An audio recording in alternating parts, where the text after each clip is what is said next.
बिस्मिल्लाहिर्रहमानिर्रहीम। अस्सलाम वालेकुम नाज़रीन, नई वीडियो में खुश आमदीद ख़वातीन और हज़रात। और यहाँ पर आपको आगाह करते चलें कि सिंध हुकूमत ने एक बार फिर से बड़ी वार्निंग जारी कर दी। जी हाँ ख़वातीन और हज़रात, आपको बताते चलें, कराची शहर में ट्रैफिक के आए दिन वाक़यात में इजाफे की बुनियाद पर सिंध हुकूमत ने नया ऐलान जारी किया है। और दूसरी जानिब कराची के बड़े सरकारी हस्पतालों में सीनियर खातून डॉक्टरों को हरासा करने और उनके साथ मुकम्मल तौर पर गैर इम्तियाजी सलूक रवा करने के हवाले से नई क्या खबरें सामने हैं आपको बताएंगे इस वीडियो में। इस वीडियो को पूरा देखें और आगे बढ़ते हैं और अपने नाजरीन से गुजारिश भी करेंगे, हमारे यूट्यूब चैनल को सब्सक्राइब करें, वीडियो को लाइक करें और घंटी के निशान पर क्लिक करना मत भूलिए।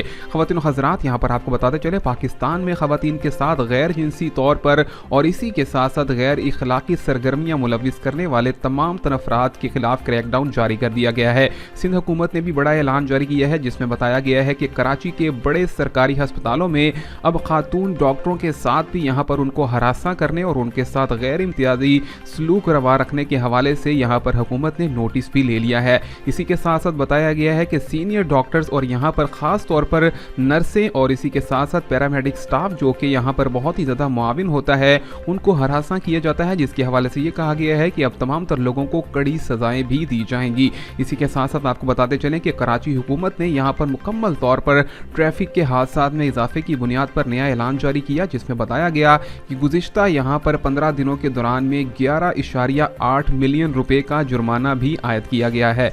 इसी के साथ साथ बताया गया है कि आइंदा आने वाले दिनों के अंदर भी ख़ास तौर पर कम उम्र के लोग जो कि अपने छोटे बच्चों को गाड़ियां दे देते हैं या फिर ऐसी व्हीकल्स देते हैं जिनके ऊपर उनकी मुकम्मल तौर पर लाइसेंसिंग नहीं हुई हो, उनको मुकम्मल तौर पर भारी भरकम जुर्माना आयद किया जाएगा। 18 साल से कम उम्र के बच्चों को यहाँ पर 10,000 रुपये तक जुर्माने आयद किए जाएंगे। और गुज़िश्ता हफ्ते के दौरान भी तकरीबन 12,616 गाड़ियां जब्त की गई हैं। ख़वातीन और हज़रात, बताया गया है कि मज़ीद अपडेट्स भी जारी की जाएंगी। तब तक के लिए जुड़े रहने के लिए चैनल को सब्सक्राइब, लाइक और शेयर करना मत भूलिए।